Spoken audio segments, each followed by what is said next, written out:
के समय रहे औरी करीब 50 साल के आदमी पोखरा के किनारे से भागत रहे।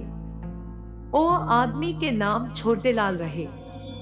हरिया के घर के लगे पहुंचते उ चिल्लात बा, अरे अरे हरी, कहाँ मरल बाड़ू? पोखरा में एगो लाश बहत बा। हरिया सुनते ही घर से बाहर आके कहले, का कहत बाड़ू भाई? ध्यान से देखब त लाश ना धोई। हरिया के मेहरारू घर के द्वार से सुनत रहली। छोटेलाल, अरे हरिया, ई त एगो लाश बा, हम देखते ही आपन जान गवा देनी। ऐसे अगर तू हमरा बात पर विश्वास ना करब त तू खुद जाके देख। आ जा भाई। हरिया आ छोटेलाल अभी पोखरा खातिर निकलल रहले कि हरिया के मेहरारू गांव गईली आ बतवली की लाश पोखरा में पड़ल बा। हरिया आ छोटेलाल पोखरा के लगे पहुंचले। हरिया पोखरा में हर जगह देखली, बाकिर कथी मुर्दा ना लौकत। छोटेलाल कहत रहले कि लाश यहाँ पीपल के पेड़ के समानांतर एगो पोखरा में बहत रहे। तब तक गांव के औरी लोग भी ओहिजा पहुंच गईल रहे। जब सभे एक संगे देखलस त पोखरा में कथू मुर्दा ना रहे। हरिया छोटेलाल से कहलस, मोय लागे खिलौना कोई वहम था, लाश ना धोवल जाता। छोटेलाल, अरे हरिया, हमरा के बताव कि हम झूठ बोलब आ झूठ बोल के झूठ लेके जाग जा गांव के एगो आदमी कहता। अरे छोट भाई, तू झूठ नहीं खू, लेकिन कबो को हमनी के उलझन में पड़ सकता। बाकी कुछ और नहीं खे। सब लोग मिलके छोटेलाल से कहलस कि अगर तू उलझब तो छोटलाल भी मान लेले कि तू उलझ जाए। बाकिर छोटेलाल के पूरा भरोसा रहे कि उ पोखरा में लाश देखले बाड़न। जब हरिया घरे पहुंचत त उनकर घर के सब मेहरारू ओ में केहू के लाश के इंतजार करत बैठल रहली। हरिया के आवत ही सभे पूछे लागल कि पोखरा में कवनो लाश बा कि ना। हरिया जवाब देत बा, अरे भौजी, पोखरा में लाश ना रहे, खाली छोट भाई रहे। केहू के भ्रम हो गईल होई कि लाश बा। अगर रात में केहू सपना देखले होई त बुझाता कि सबेरे वो अचानक पोखरा में देखाई देले होई। वो सब मेहरारू अपना अपना घरे जाले। बाकिर ऐसन बात गांव में आग जैसन फैल जाला। आधा घंटा के भीतर ई शब्द पूरा गांव में फैल गईल रहे। कुछ लोग के लागल कि ई खाली छोटेलाल के भ्रम हा, तो कुछ लोग के इहो मानना रहे कि शायद पोखरा में कवनो लाश बा। लेकिन जब सब लोग चल गईल बा तब वो कहीं ना कहीं गायब हो गई हुई। हालांकि केहू के पता ना रहे कि सच्चाई का बा, लेकिन सिर्फ लाश के डर के चलते गांव के लोग अपना बच्चा के पोखरा के लगे जाए से मना कर देले रहले।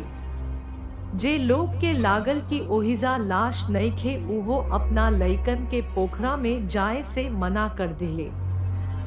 भले गांव के लोग के लागत रहे कि वो खाली छोटेलाल के फैन हवे, लेकिन पूरा गांव में वो लाश के डर निश्चित रूप से रहे। लगभग 1 महीना बीत गईल बा, लेकिन अब कभू पोखरा में मुर्दा केहू ना देखाई देलस। अब तमाम लइकाबूढ़ लोग फेरू से पोखरा में जाए लागल। गर्मी खत्म होखे वाला रहे। जून के आसपास साल के पहला बेर बरखा भी भइल, लेकिन फिर केहू लाश के ना देखलस।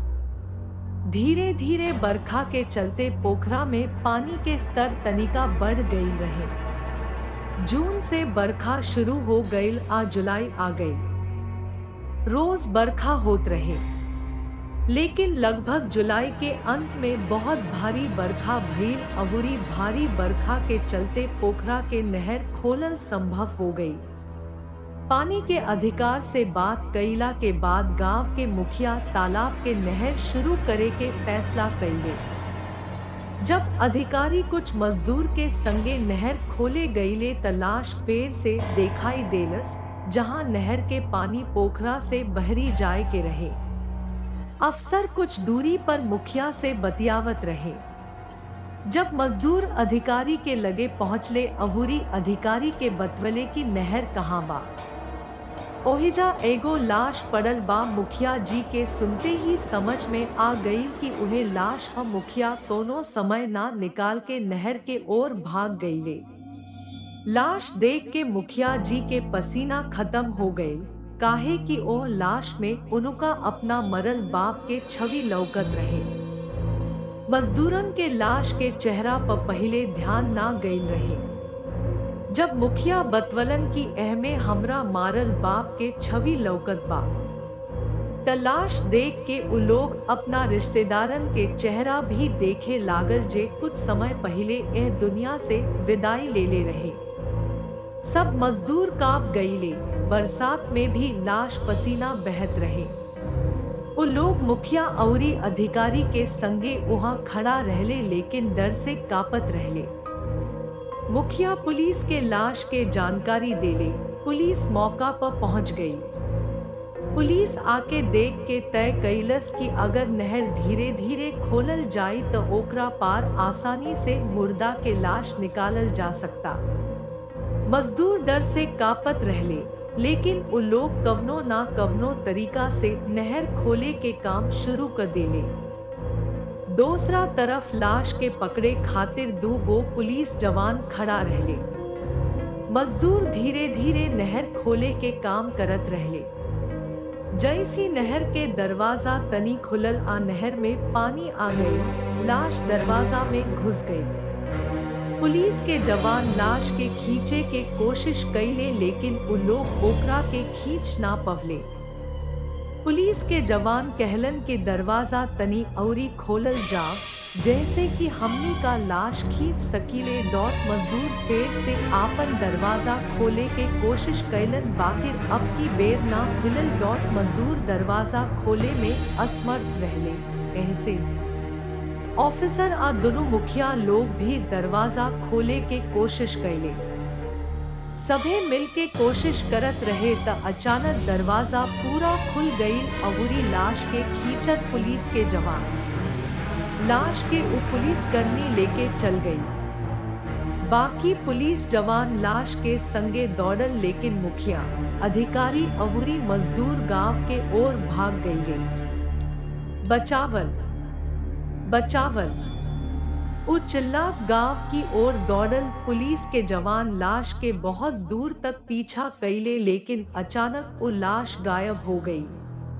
पुलिस एक ही समय गोताखोरन के बोलवलस। वो लोग कई किलोमीटर दूर नहर में जाल भी बिछा देहलस, लेकिन पुलिस के ना त लाश मिलल ना लाश के संगे बहावल पुलिस के जवान। पुलिस करीब 8 से 10 दिन तक वो रहस्यमय लाश अबूरी पुलिस जवान के खोजत रहे, लेकिन पुलिस के कुछ हो ना मिलल। ओ घटना के बाद गांव में डर के माहौल बनल रहे। लड़का बड़का लोग भी रात में बाहर निकले से डेरात रहे। गांव के पोखरा से जुड़ाव खत्म हो गई रहे। लड़का डर से रात भर रोवे लगले। मुखिया दुर्घटना के सहन ना कर पवले। अबूरी करीब 20 दिन बाद ही उनकर मौत हो गई। मुखिया के मौत के बाद गांव के केहू अकेले बाहर ना निकलल। घटना के करीब 1.5 महीना बाद नहर नजदीक के गांव से गुजरल। वहां एक आदमी फेरू लाश के बहत देखलस। ओ गांव के लोग भी पुलिस के बोलवलस, लेकिन उस समय में वहां से लाश गायब हो गई। यहाँ तक कि केहू तांत्रिक के बोलावे के सलाह देहलस। कुछ दिन बाद गांव के लोग भी एगो तांत्रिक लेके आई, लेकिन उ तांत्रिक के कुछ ना भई। ओकरा बाद रोज ओ गांव में केहू उ लाश देखत रहे, बाकिर कुछ पल में उ लाश गायब हो जात रहे। हर बेर लाश अलग जगह पर देखल जात रहे।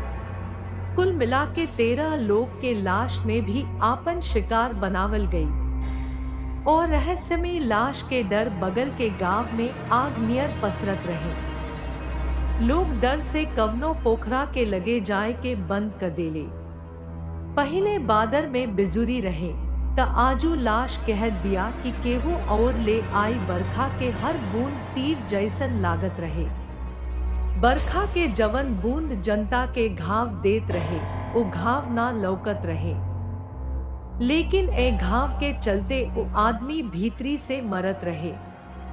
ए खबर के बारे में एगो ब्राह्मण के पता चलल कि एगो तैरत लाश लोग के आपन शिकार बना रहल बा। ब्राह्मण ओ गांव में अइले जहां आखिरी बेर लाश देखल गयल रहे। ओ ब्राह्मण के नाम पंडित अवधान नारायण रहे। ओ ब्राह्मण अपना ज्योतिष से ओ तैरत लाश के आजीवन में अदृश्य बना देहलन आ ओकरा के बिना रुकले तैरे खातिर मजबूर कर देहलन। आजो ओ गांव में बहत लाश का नाम पर लोग कापे लागेला।